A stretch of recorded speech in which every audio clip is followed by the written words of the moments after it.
everyone. Today is Wednesday, July 21st, and this is the Good Doctor's Diagnose. I am Dr. Kristen, and today I'm talking, once again, perhaps to some of your chagrin or perhaps to some of your joy, about USA Olympic Gymnastics programs specifically focused on women and the personhoods of Marta and Bella Karolyi. Dr. Aaron and I have obviously been following this case since 2016, when it was revealed that Larry Nassar, the team doctor, assaulted what we now know is upwards of 300 athletes over the past 20 years, in which he was allowed unfettered access to young girls in the guise of healing them. And all of that is well covered in a lot of other properties. We just covered and reviewed Athlete A in our Hottish Take, which we'll link in the show notes here if you didn't get a chance to do that. That's a new Netflix documentary. But I'm back again today to talk about the ESPN podcast, the 30 for 30 podcast called Heavy Metals. It's 7 episodes. They're all about 45 minutes to an hour. And it's a hard sit. And yet, to me, not really, because it was also a lot of stuff I already knew, just unpacked further. So I had a feeling that the Karolyis were a huge part of this problem, and very few documentaries have really gone after them for any number of reasons. The most recent, Athlete A, touches on it a little bit. The Price of Gold, which was a Netflix one a little while ago, again, touched on it, but none of them have really focused on the Karolyis. This one still didn't, to the extent that I wanted it to. It still kind of veered a little bit more into Nassar, which, excuse me, is, the topic on everyone's mind. However, what I will say for this podcast is that it veered into Nassar in the lens of that Marta allowed him to flourish. So, rewinding.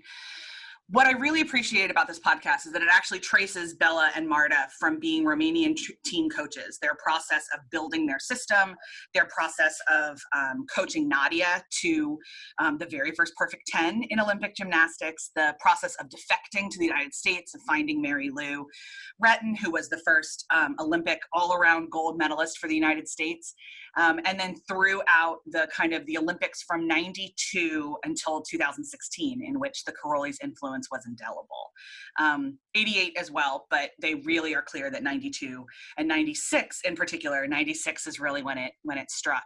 And just like we talked about in the Hottish Take, we are having a lot of our childhood memories of those Olympics a little bit rewritten. And this podcast once again reminded me of that.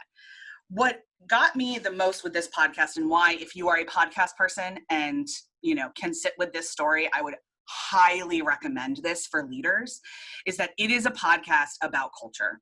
It is a podcast about what happens when we lose focus of what is important. It is what happens when we lose focus of our people.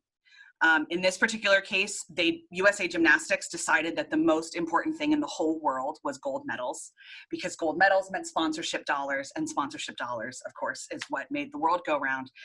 And they did that on the backs of children. Children. There's a lot of problems with sports and money, and I will say 30 for 30 has done a really great job throughout its illustrious history of both video documentaries and podcasts now, of examining those really uncomfortable and unethical bedfellows. But in no other sport that I've heard people cover or I've thought of is it so clearly focused on the backs of children. And I was thinking about a couple times when I heard them say, they interviewed a lot of gymnasts, including Simone Biles and Jamie Dancher and some other people like that. And they talked about how you were never allowed to have feelings. You were completely isolated. You, as a 13, 14-year-old girl, weren't allowed to have friends, and you weren't allowed to confide, and you weren't allowed to ask questions. And a lot of the things that we encourage children to do in education, be curious, make connections, believe in themselves, the Karolyis built a system that systematically stripped these girls of that on a regular basis.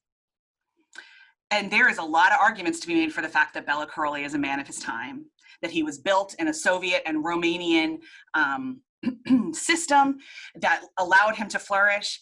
And then you hear interviews with the Romanian gymnasts that are just as damaged as the American ones. There's no allegations of sexual abuse in Romania, at least none that are touched on this podcast or that I could find. But sexual abuse is not the only abuse. These girls were starved. There's Damie Dancer tells a story about how she was starving in Sydney and sobbing the night before her Olympic Games because Marta denied her food because fat girls don't fly. So you can make arguments that Bella and Marta are potentially, people of their time. Fine. My beef isn't nearly as much with the Karolyis themselves in terms of that as it is with USA Gymnastics and Steve Penny and everybody else who allowed them to build this system, again, on the backs of children. And then NBC bought into it wholeheartedly and sold us this narrative of this giant papa bear of a guy who absolutely believed in discipline but cared for his girls. Last time I checked, caring doesn't mean withdrawing food. Just a thought. So it's really easy to demonize all these people though, right? Because it seems really black and white now. But I think the hard question for all of us who are in leadership positions or who are humans in the world who believe in the protection of children is how many times have we as natural citizens, as the world did for 20 years with USA Gymnastics, accepted success as at face value, and we didn't ever ask the cost. There's another documentary coming out about the Olympics on HBO in a little bit called The Weight of Gold, and I'm sure we will be talking about and covering that because this intersection, this unpacking of the Olympic narrative, I think is really important. I love the Olympics and I love what it engenders, but I think we need to be aware that the American quest for gold as the mark of excellence has a heavy cost on some of these individuals that we then do not really take care of. Not dissimilar sometimes from military personnel who come home and need who come home from active duty and need extensive mental or physical help, and we don't have the resources to do that because we've directed too many of them in other places. So absolutely not saying that Olympians and soldiers are the same, but there's some parallels to a behavior of America that we probably need to look at. And I'm sure it's the case in other places. I'm sure I've heard stories in the UK, and I'm sure it's similar. So anyway, I really, really recommend this podcast from a leadership cultural perspective. If you know nothing about gymnastics, if you know, and this is not really a podcast you need to know about gymnastics for.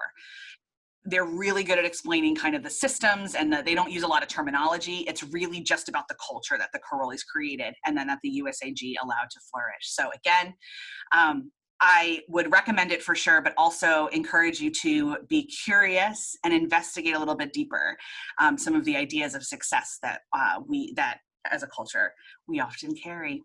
So that's it for now. We'll see you guys again on Monday. Bye.